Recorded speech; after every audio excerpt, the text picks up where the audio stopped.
അസ്സലാമു അലൈക്കും വറഹ്മത്തുള്ളാഹി വബറകാതുഹു.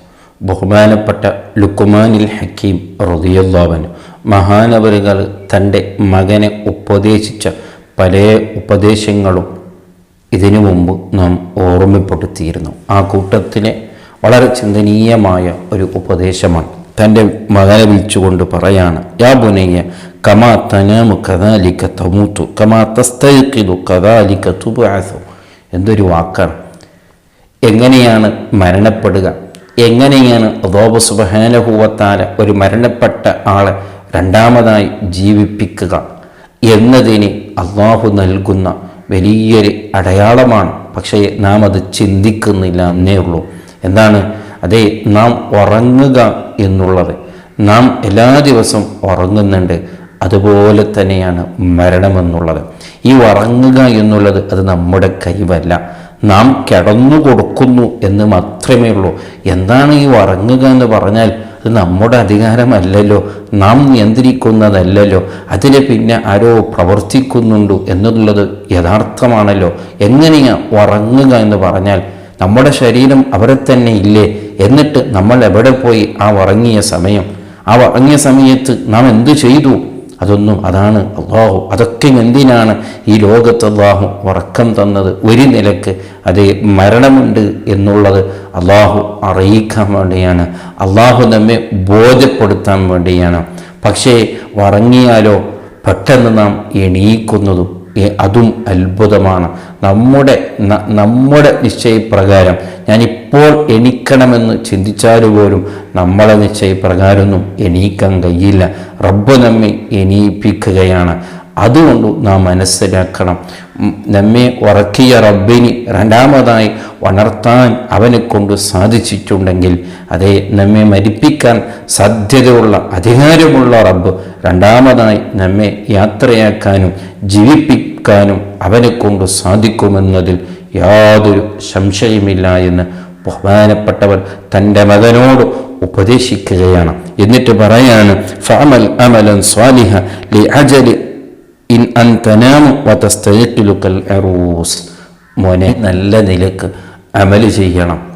ഏതുപോലെ എന്ന് പറഞ്ഞാൽ, ഒരു പുതുമാരൻ അവൻ്റെ ആ വിവാഹം കഴിഞ്ഞ തുടക്കകാലത്ത് അവൻ എത്ര സന്തോഷത്തോടെ കിടന്നുറങ്ങുന്നുണ്ടോ, അതേപോലെ കിടന്നുറങ്ങി അവിടെ നിന്ന് എണീക്കുമ്പോൾ അവൻ എന്തിനു മാത്രം അവൻ്റെ മനസ്സിൽ സന്തോഷങ്ങളുണ്ടോ, അതുപോലെ ആകണം മോനെ നിൻ്റെ മരണവും നിൻ്റെ യാത്രയും.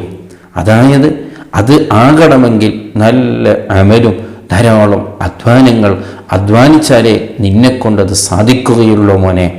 ഒരു പുതുമാരൻ ഉറങ്ങുമ്പോൾ അവൻ എത്രമാത്രം സന്തോഷമോ, എണീക്കുമ്പോൾ എത്രമാത്രം സന്തോഷമോ, അതുപോലത്തെ ഒരു സന്തോഷം മരണപ്പെടുന്ന സമയത്ത് ചില മഹാന്മാർക്ക് കിട്ടുന്നുണ്ട്. അവരൊന്നും അത് തന്നെയാണ് ആഗ്രഹിച്ചത്.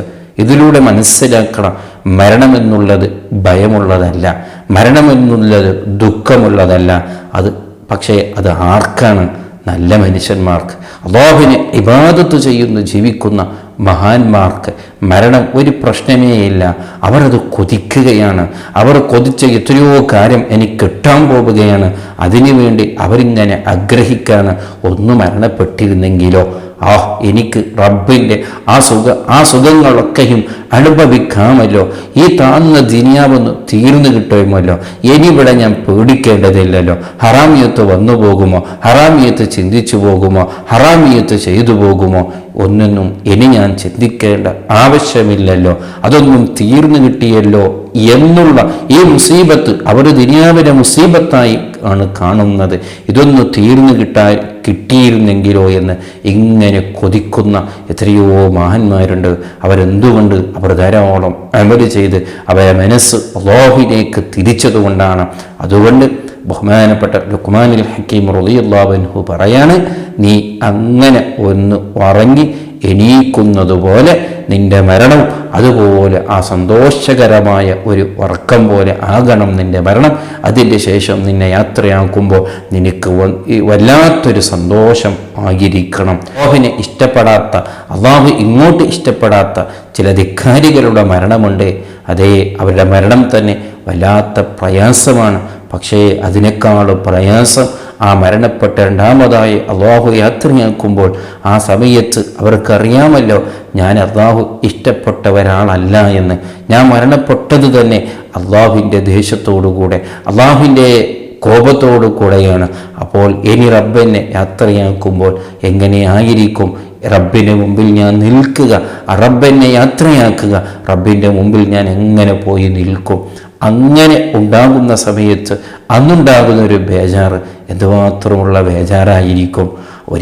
അതുകൊണ്ട് ഒരിക്കൽ പോലും അങ്ങനെ ഒരു അവസ്ഥ എനിക്ക് വരാതിരിക്കട്ടെ. അത് വരാതിരിക്കണമെങ്കിൽ അള്ളാഹു നൽകിയ ഈ ദുനിയാവിൻ്റെ ചെറിയ സമയം റബ്ബിന് വേണ്ടി, അള്ളാഹുവിന് വേണ്ടി, അള്ളാഹു പറഞ്ഞതുപോലെ അവൻ്റെ പൊരുത്തത്തിന് വേണ്ടി, ആഖിറത്തുക്ക് വേണ്ടി ധാരാളം ചിന്തിച്ച് ജീവിക്കണം. അതിനു വേണ്ടിയാണ് റബ്ബ് ഇങ്ങനെയെല്ലാം നമുക്ക് സമയങ്ങൾ നൽകിയിട്ടുള്ളൂ എന്ന് ബഹുമാനപ്പെട്ടവർ പറഞ്ഞതിൻ്റെ വളരെ ശ്രദ്ധേയമായ ഉപദേശമാണ്. ഗൗരവത്തോടു കൂടെ മനസ്സിലാക്കുക. നമ്മൾക്കുമുണ്ട് മരണം, നമുക്കുമുണ്ട് ഒരു എഴുന്നേൽപ്പ്. അതേ, അതിനെ സൂചിപ്പിക്കുകയാണ് അല്ലാഹു സുബ്ഹാനഹു വ തആല. എല്ലാ ദിവസവും നാം കിടന്നുറങ്ങുകയും എണീക്കുകയും, അതേ ആ കിടന്നുറങ്ങുന്നത് പോലെ ഒരു ദിവസം നാം മരണപ്പെടും, എണീക്കുന്നത് പോലെ ഒരു ദിവസം റബ്ബ് നമ്മെ യാത്രയാക്കപ്പെടും. അതെല്ലാവർക്കും ഉള്ളൊരു കാര്യം തന്നെയാണ്, യാഥാർത്ഥ്യമാണ്, സത്യമാണ്. പക്ഷേ എല്ലാവരും ഒരുപോലെയല്ല. അപ്പോൾ നമ്മൾ ഏതിൽ പെടണമെന്ന് ഇന്ന് തന്നെ നാം ചിന്തിച്ച് അതിനുവേണ്ടി പ്രയത്നിച്ച് അതിനുവേണ്ടി അധ്വാനിച്ച് നമ്മുടെ മരണത്തിന് വേണ്ടി, നമ്മുടെ സുന്ദരമായ മരണത്തിന് വേണ്ടി, നമ്മുടെ സുന്ദരമായ എഴുന്നേൽപ്പിന് വേണ്ടി അത് നാം തന്നെ പ്രയത്നിക്കണം, അത് നാം തന്നെ അധ്വാനിക്കണം, അത് നാം തന്നെ ചിന്തിച്ചാലേ അത് നടക്കുകയുള്ളൂ. അല്ലാഹു സുബ്ഹാനഹു വ തആല നമുക്ക് ആ നല്ല മരണം തന്ന്, ആ നല്ല എഴുന്നേൽപ്പ് തന്ന് അല്ലാഹു നമ്മെ അനുഗ്രഹിക്കട്ടെ. അസ്സലാമു അലൈക്കും വറഹ്മത്തുള്ളാഹി വബറകാതുഹു.